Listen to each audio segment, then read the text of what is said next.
Une fois en état d'hypnose, de cette suggestibilité exacerbée que nous atteignons, qui fait que la réalité que je vous décris, ou que l'hypnotiste vous décrit, devient votre réalité, et que, comme je vous le disais, vous pouvez apprendre vous-même à faire en quelques heures, la question qui se pose, et la difficulté en fait qui se pose, c'est que bon, je fais quoi, je raconte quoi, je dis quoi. Dans le temps, au moment où j'ai commencé à apprendre l'hypnose, il y avait, on apprenait des scripts. Donc, votre prof, ou dans un livre ou ailleurs, vous aviez un texte de 2-3 pages, 20-35 minutes, ce que c'est, que vous appreniez ou que vous lisiez. Il y a des gens qui continuent d'ailleurs aujourd'hui. Une fois que vous avez les yeux fermés, vous ne savez pas si je suis en train de parler ou si je suis en train de lire, si j'ai pris mon bouquin ou mon papier.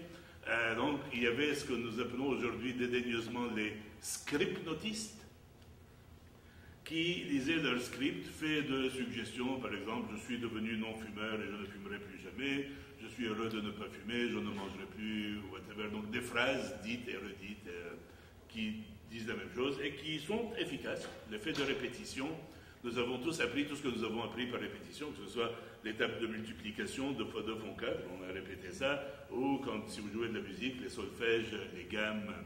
Le pouvoir de la répétition dans l'apprentissage est très important. On s'est quand même rendu compte aussi que, à part les suggestions, d'écrire une imagerie, donc c'est l'imagerie guidée ou la visualisation guidée, qui a été très utilisée depuis un bon bout de temps dans l'entraînement des sportifs. Les sportifs de compétition utilisent l'imagerie guidée où ils répètent sous hypnose en imaginant le mouvement parfait, que ce soit le golfeur, le rameur, le tennisman. Et on a aussi aujourd'hui avec la résonance magnétique fonctionnelle remarqué que le fait d'imaginer un mouvement actionne les mêmes centres dans le cerveau que le mouvement lui-même. Donc on a conclu que les neurones qui se créent par la répétition du mouvement se créent aussi par imaginer répéter le mouvement. Une étude fameuse là-dessus, Chicago, des joueurs de basket, donc un groupe témoin qui s'est entraîné, un autre qui n'a rien fait, et finalement le groupe qui s'est entraîné à shooter des paniers et qui a aussi, sous hypnose, visualisé le shoot parfait, sont bien entendu ceux qui ont atteint les meilleurs résultats pendant la même période de temps, parce que si vous imaginez le shoot parfait, vous ne faites que répéter un mouvement parfait, alors que quand vous shootez, il y en a 1 sur X qui ne le sont pas.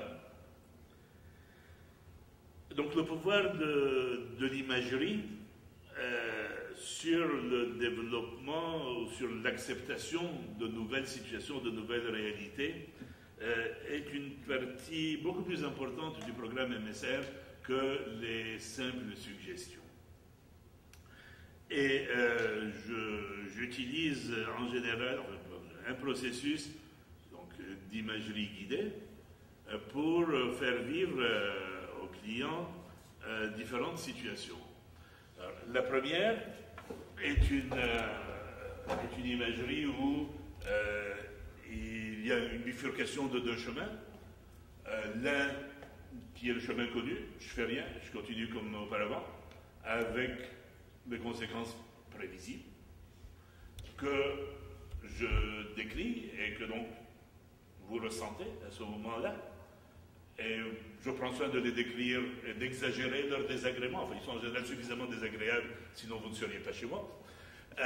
Mais je prends soin de l'accentuer pour vous permettre, en connaissance de cause, si vous voulez vraiment choisir l'autre chemin vers le changement, vers le nouveau, que nous explorons aussi avec toutes les sensations, perceptions, avantages ressentis, vécus du changement souhaité. Parlant de surpoids, c'est très simple.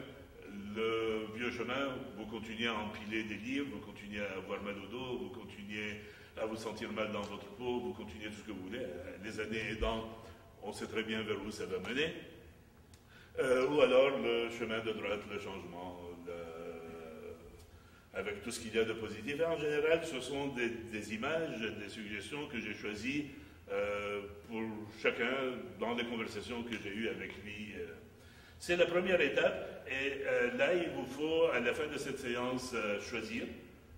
Il m'est arrivé une fois de quelqu'un qui n'était pas prêt, donc qui a décidé de ne pas prendre le nouveau chemin. Et on en a arrêté là.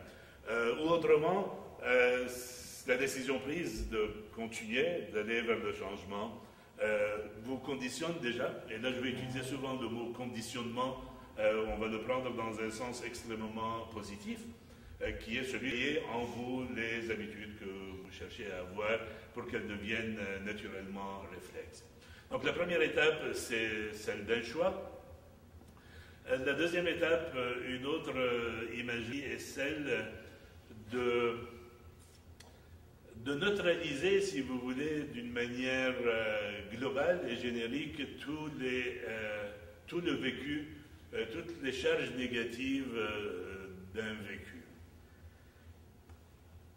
La régression à laquelle Madame faisait allusion, sous hypnose, fonctionne à vous faire partir d'un sentiment de mal-être, celui pour lequel vous êtes venu consulter, et à vous faire repartir dans vos mémoires, dans vos souvenirs, quand est-ce que vous l'avez ressenti, et une fois avant, jusqu'à arriver à ce que nous appelons dans le jargon en anglais le Initial Sensitizing Event, l'événement qui la réaction gênante, mais ne l'est plus maintenant, et que donc, oui, si on l'a compris et si on l'a vu, on peut espérer s'en passer à l'avenir.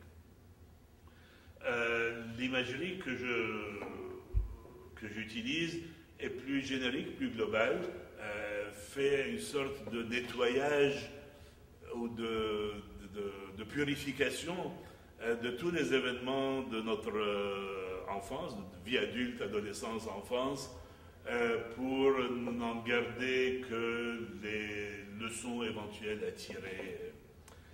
Je ne sais pas si vous arrivez à concevoir ce que je suis en train de dire là. C'est peut-être très abstrait tant qu'on ne l'a pas vécu.